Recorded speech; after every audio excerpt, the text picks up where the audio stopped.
Bismillahirrahmanirrahim. Elhamdülillahi Rabbil alemin. Hər birinizi salamlayıram. Gününüz xeyirli olsun inşallah. Mövzumuz Qur'an-ı Kərimdə yer alan etiqadi ayələr barəsindədir.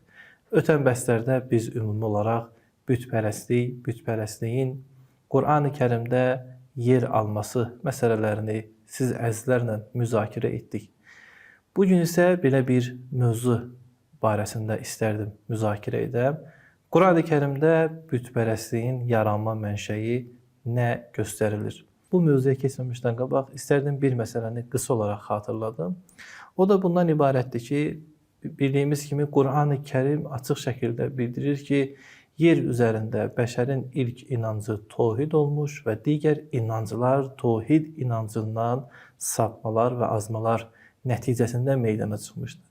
Amma müasir Qərb alimləri antropoloji və tarixi yanaşmaları nəzərə alaraq deyiblər ki, məsələn, bəşərin ilk inancı animizm, fetişizm bu kimi məsələlər olmuşdur. Yəni, çox Allahlıqdan tək Allahlığa getmişdir. İlk növbədə bunların irəli sürdükləri dəlil və sübutlar elmi deyil, fərziyələrdir.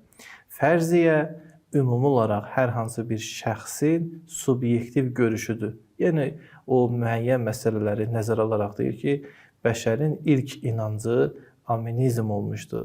Yəni, hər bir şeyi ruh bilmək və yaxud fetişizm, əşyaları müqəddəsləşdirmək bu sayır. Və nəticə olaraq bəşər monotizm tərəfə getmişdir, yəni təkallahlıq tərəfə getmişdir. Dediyimiz kimi, bunlar hamısı fərziyələrdir, elmi sübutları yoxdur və istər dini təhqiqat sahəsini nəzərə alaraq, istər tarixi, arxeoloji dəlilləri nəzərə alaraq, bunun arxasında hər hansı bir elmi nəzərə yoxdur, bəlkə ateistlərin daha çox müdafiə etdiyi bir məsələdir. Bu məsələni biz Qur'an-ı Kərimin ayələrində araşdırdıqda məlum olur ki, bəli, ümumən bəşər ilk inancı tohid olmuş və tohid inancından sapmalar, azmalar başlamışdır. Buna görə də ilk növbədə büt anlayışını bir daha xatırladım ki, büt anlayışı yalnız və yalnız hər hansı bir heykələ, surətə pərəstiş deyil, ümumi olaraq büt anlayışı müşriklük anlayışı ilə eyni mənada götürülə bilər. Müşriklük anlayışı, yəni Allaha şərik bilmək, Allaha şərik qoşmaq. İndi bu şərik qoşmaq nədir? Həmən bütdür. Büt səmavi cisimlər ola bilər, insanların heykəli ola bilər, hər hansı bir təbiət hadisəsi, hər hansı bir təbiətdə yetişən ağac, daş və s. ola bilər. Demək, büt anlayışı genişdir, yalnız və yalnız hər hansı bir heykəl mənasında deyil. Və Qur'an-ı Kərimdə də keçən bəhsdə dedik ki, bu büt anlayışı bir sıra anlayışlarla təqdim olunmuşdur. Ümumi olaraq biz Qur'an-ı Kərimin ayələrinə diqqət etdikdə bu bütpərəstlik, müşriklüyün əsas səbəbi olaraq nə göstərilir? Bu oxuyacağım səbəb ümumidir, yəni yalnız Ərəbistan yarımadasına aid deyil, Peyğəmbərin Peyğəmbərliyə seçildiyi dönəmə aid deyil, ümumi olaraq, yəni bəşər nəyə görə bütpərəstliyə üz tutub, nəyə görə Allaha şərik qoşur?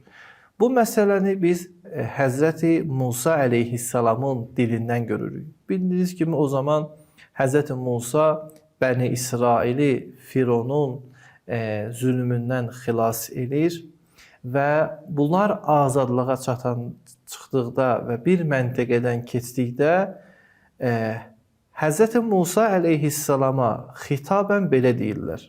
Qalu ya Musa, ey Musa, ic'əl lənə ilahən kəma ləhum alihə. Ey Musa, necə ki onlar hər hansı bir bütə, ilahlara pərəstiş edirlər, sən də bizim üçün ilah düzəl, ona pərəstiş edək. Baxın, bunlar Həzrəti Musa əleyhissalamın yeganə Allah tərəfindən göndərilən bir peyğəmbər olaraq qəbul edirlər. Həzrəti Musanın ilahi möcüzəsini bilirlər. Bütün bunları bilirlər. Yəni, tohid mərkəzliyini başa düşürlər. Lakin özləri bilə-bilə də, yəni etiqad edərək ki, bu Allah tərəfindən gəlir və bu Allah təkdir və onun möcüzəsi var, bu onun peyğəmbəridir. Həzrət Musaya deyirlər ki, İc'əl lənə ilahən kəmə ləhum alihə. Sən bizim üçün ilahlar düzəld. Yəni, ilah düzəltməklə artıq onu müqəddəsləşdirmək eynidir. Nəinki bir şeyi ilk olaraq onlar müqəddəs olaraq pərəstiş edirlər. Xeyr. Məsəl üçün, Həzrət Musa əleyhissalam, misal olaraq, onlara hər nə düzəlsəydi, ağacdan, daşdan, gözləri önündə, onlar ona müqəddəslik anlayışı verəcəkdilər. Baxın, diqqət edin, burada müqəddəslik anlayışı, onu ilah bilmək həmən obyektin özündən qaynaqlanmır. Bunlar deyir ki, biz ona müqəddəslik verəcəyik. Və nəticədə Həzrəti Musa əleyhissalam onlara deyir ki, siz cahilsiniz. Demək, bütpərəstliyin yaranma mənşəyi cahillikdir, cəhalətdir. Bu cəhalət iki formada ola bilər. Bir, idrak mərhələsində, yəni elm mərhələsində, bir də əməl mərhələsində. Burada hər iki cəhaləti biz götürə bilərik. Çünki Həzrət Musa nədə siz cahilsiniz bunu demir. Onların elm cəhaləti bundan ibarətdir ki, onlar Allah barəsində doğru düzgün təsəvvürə, inanca hələ malik olmamışdılar. Yəni Allahı olduğu kimi tanımadılar. Bilirdilər Allah var, Allah Həzrət Musanı göndərib. Amma onun həqiqətini başa düşməmişdilər. Bu cəhalət onların elmi cəhalətidir. Və əməli cəhaləti isə bundan ibarətdir ki, onlar necə ki, əvvəl Misirdə bütpərəstlik içərisində yaşamışdılar və əmələn bütpərəstliyə bulaşmışdılar və yeni bir tayfanı gördükdə, onların mədəniyyətini gördükdə əməli olaraq təsirə düşdülər və təsirə düşdükləri üçün yenə də Həzrət Musadan istədilər ki, onlar üçün büt düzəlsin. Yəni, nəticə olaraq bütpərəstliyin Qur'an-ı Kərimdə mənşəyi nədən ibarətdir? Cəhalət. Çünki burada keçən ayənin əvvəlində bundan ibarətdir ki, fə'tu ələ qavmun yəkufunə ələ əsnamin ləhum. Onlar əsnamın əvvəl də tərifində biz demişdik ki, geniş məna daşıyır və büt anlayışı ilə eyni məna götürülə bilər. Demək, cəhalət həm elmi cəhətdən, həm əməli cəhətdən səbəb olur ki, insan Allaha şərik qoşsun, bütpərəstliyə tərəf getsin.